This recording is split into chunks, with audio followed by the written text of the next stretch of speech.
दोस्तों, हम किसी भी समय की बात कर ले, चाहे वो पुरानी सदी हो या फिर आज के समय की आधुनिक दुनिया, पर हर समय में हमें भूत प्रेत डैन या सेटन जैसी कई कहानियां सुनने को मिलती है या फिर उनसे जुड़े कई रिचुअल्स के बारे में हमें सुनने को मिलता है। जैसे कि हमने कई बार एक्सोर्सिज्म के बारे में पढ़ा, सुना या मूवीज में देखा होगा। आज की मेरी वीडियो उसी एक्सोर्सिज्म पर बनी एक मूवी के ऊपर है, जो कि एक सच्ची घटना पर आधारित फिल्म है और आपको सोचने पर जरूर मजबूर कर देगी कि जिस चीज का ज्ञान साइंस के पास नहीं है, वो उसे कैसे साइंटिफिक बीमारी बताकर दबा देता है। आज मैं आपके सामने जिस मूवी का एक्सप्लेनेशन करने जा रहा हूँ, उस मूवी का नाम क्रूसीफिक्शन है, जो कि 2017 में रिलीज हुई थी। और इस मूवी से जुड़े कुछ सच्ची घटनाओं को हम लास्ट में देखेंगे। मूवी की शुरुआत रोमानिया के 2004 के एक सीनरी दिखाते हुए होता है, जहाँ पर एक लड़की के चीखने की आवाज आती है, जिस लड़की का नाम एडेलिना था, जिसे एक चर्च की गुप्त गुफा में एक क्रॉस पर लेटाकर ले जाया जा रहा था, जिसके साथ में 4 नन और फादर दिमित्री भी थे, जहां पर उस लड़की को एविल डेमन ने पॉजेस किया हुआ था। लेकिन कब, कैसे और कहां, ये हम मूवी के अंत में देखेंगे। वहीं एडेलिना को हॉस्पिटल में ले जाते वक्त उसकी मौत हो गई थी, और जिसका कारण डॉक्टरों ने बताया कि उसकी बॉडी में एड्रेनलिन लेवल हाई हो जाने के कारण उसकी मौत हो गई थी, जो कि उसे एम्बुलेंस से हॉस्पिटल ले जाने वक्त दी गई थी। लेकिन वो लोग खुद हैरान हो गए थे, क्योंकि उसकी ऑटोप्सी रिपोर्ट में काफी हैरान कर देने वाली चीजें भी सामने आई थी, जो कि डॉक्टर्स ने पहले कभी नहीं देखी थी।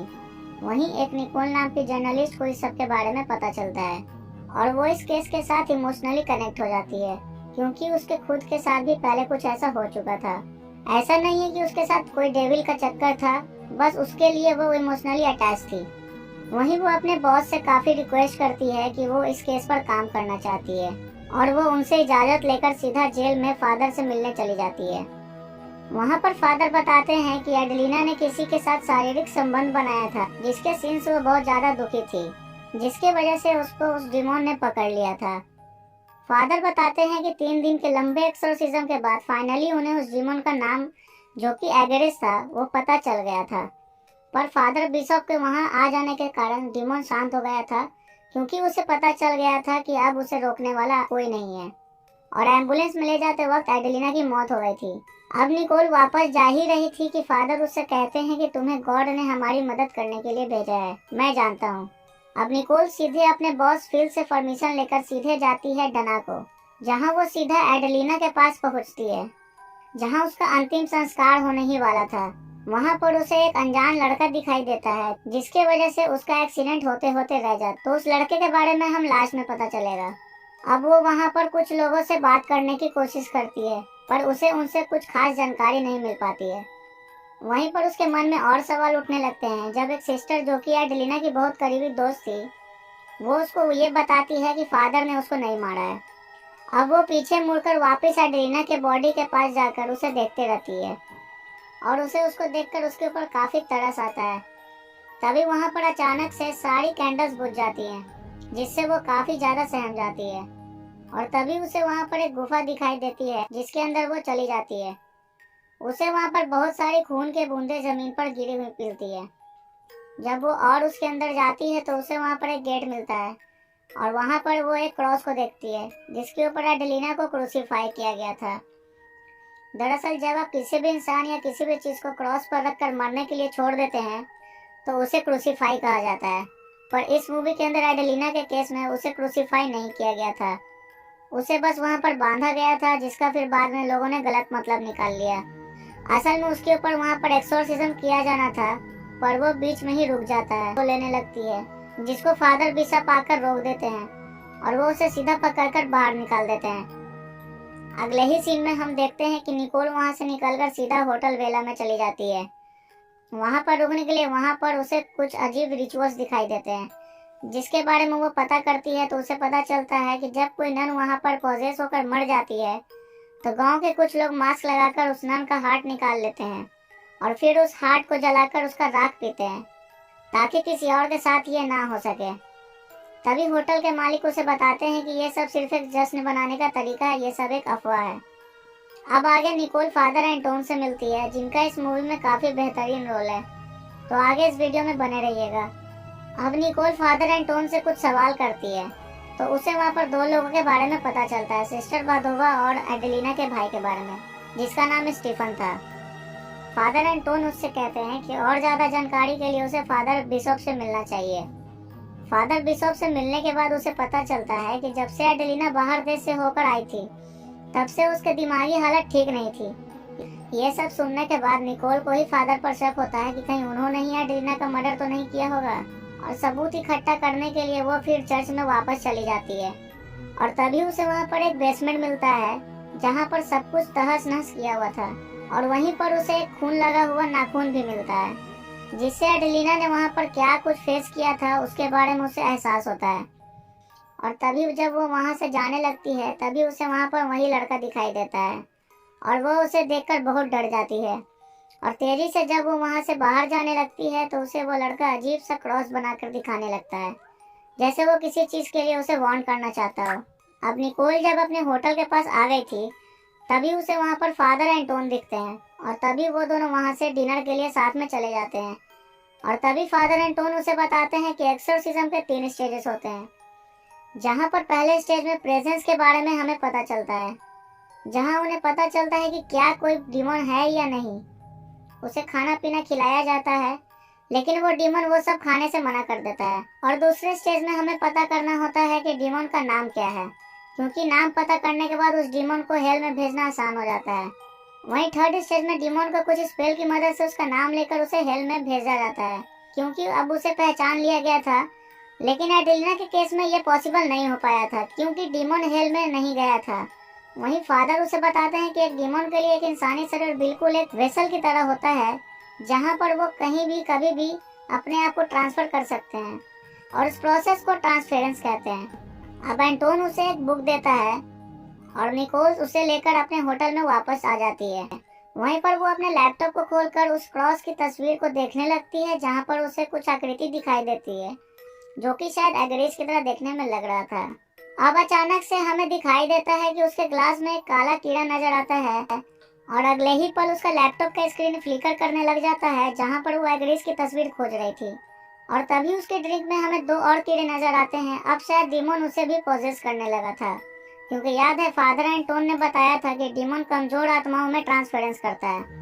अब अगली सुबह निकोल हमें एडेलिना के भाई और उसके करीबी दोस्त के पास जाती हुई दर्शाई जाती है, और हम देखते हैं कि सिस्टर एडोवा बताती है कि उसकी मौत शैतान ने किया था, ना कि किसी बीमारी के कारण उसकी मौत हुई थी।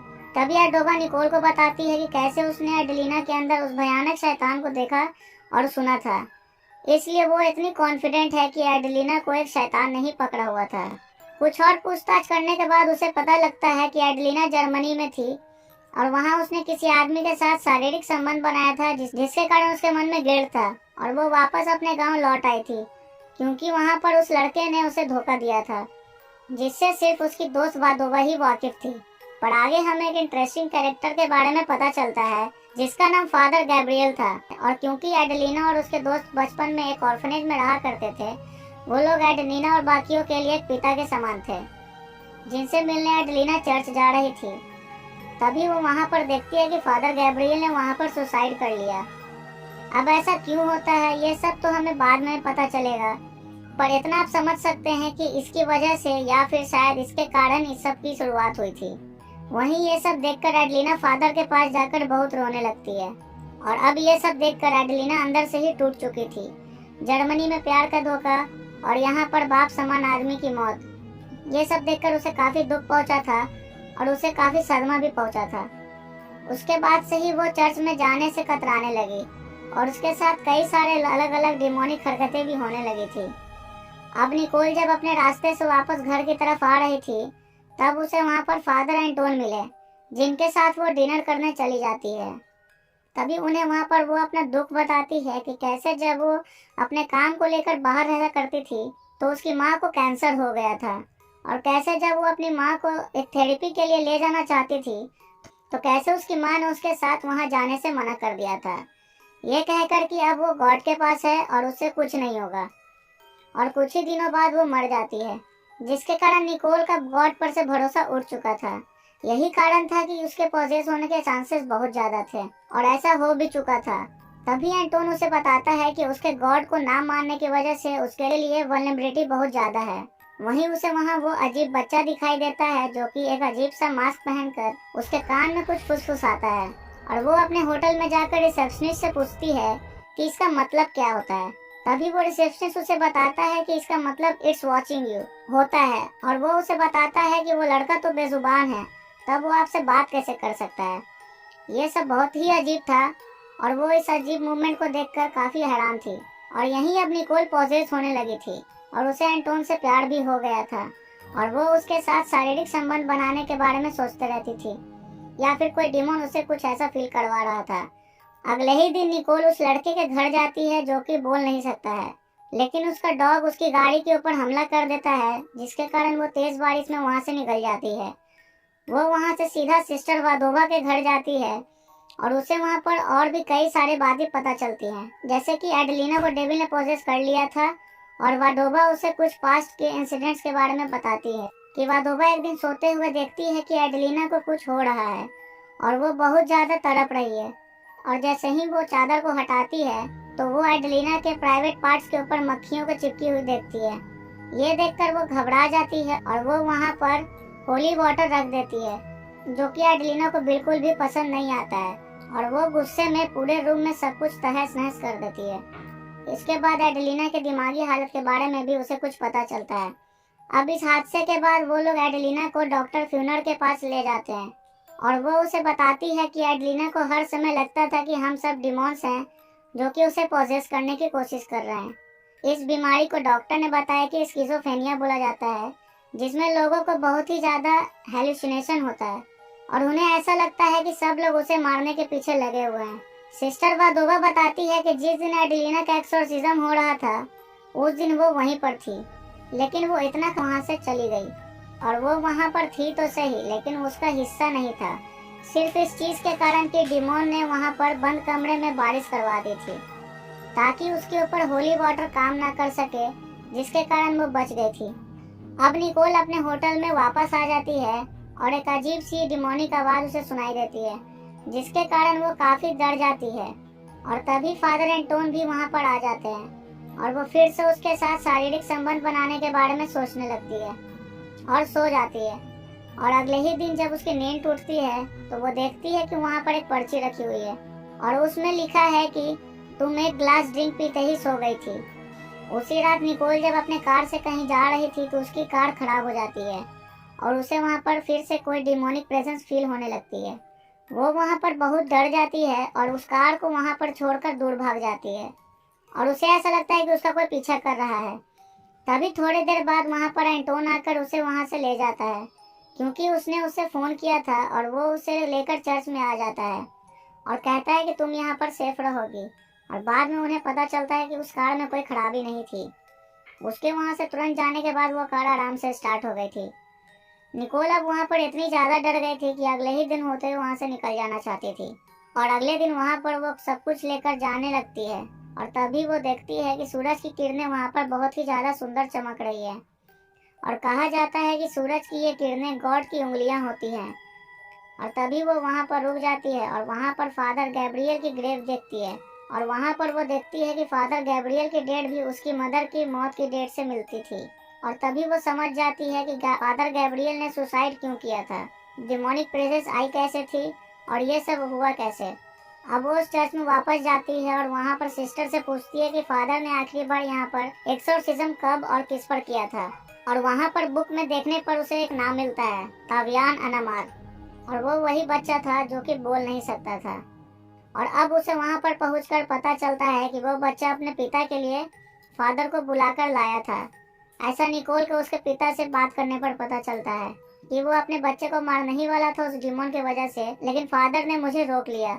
और वो बताता है कि उसका बेटा बहुत खास है, भगवान के साथ उसका स्ट्रॉन्ग कनेक्शन है, क्योंकि वो बोल नहीं सकता है इसलिए डिमोन उसे पॉजेस नहीं कर सकता है। उस दिन इसलिए वो कार से फादर को लाने खुद नहीं गया था, क्योंकि डिमोन उसे आधे रास्ते में ही मार देता, इसलिए उसने अपने बेटे को फादर को लाने के लिए भेजा था।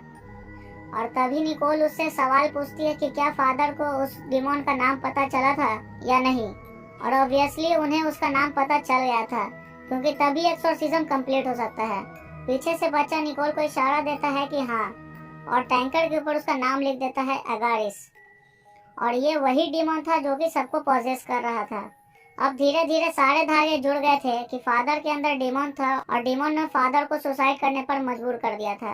और फादर की मौत एडेलिना के हाथों में हुई थी, जिसके बाद ट्रांसफरेंस हुआ और वो डीमन एडेलिना के शरीर में चला गया। और अब वो निकोल के शरीर में भी ट्रांसफरेंस करके जा चुका था। पर वो कैसे? वो ऐसे कि तभी निकोल ने फादर एंटोन को फोन लगाया और वो उसके शरीर पर हावी हो गया था। और तभी वहाँ पर बंद कमरे में फिर से बारिश होने लगती है और अब वो डीमन अब अपनी पूरी कोशिश करने लगता है कि निकोल के ऊपर वो हावी हो सके। वो वहाँ पर कई सारी डिमोनिक हरकतें करने लगती है कि तभी वहाँ पर फादर एंटोन आ जाते हैं और फिर से वहाँ पर एक्सोर्सिज्म करने लगते हैं। इस बार कोई दिक्कत नहीं थी क्योंकि उस डीमन को हराने के लिए उन्हें उसका नाम चाहिए था, जो कि उनको पहले से पता चल चुका था, एगारिस।